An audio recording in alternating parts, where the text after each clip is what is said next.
अब भ्रामरी प्राणायाम।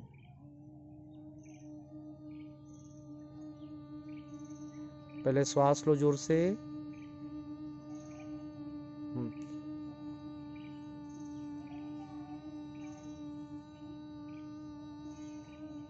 हम्म, अंदर श्वास लो। और धीरे से करके श्वास धीरे धीरे छोड़ो।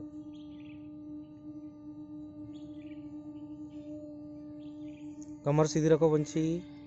वंशी कमर सीधी रखो, वेरी गुड। पीठ सीधी रखो, पीठ सीधी रखो। हाँ, मुंह देखो नहीं, आंखें बंद करो। आंखें अच्छे से बंद करो ना, मुंह कैसे ऐसे नहीं करते। हाँ, हाँ। गहरी सांस लो। धीरे धीरे सांस लो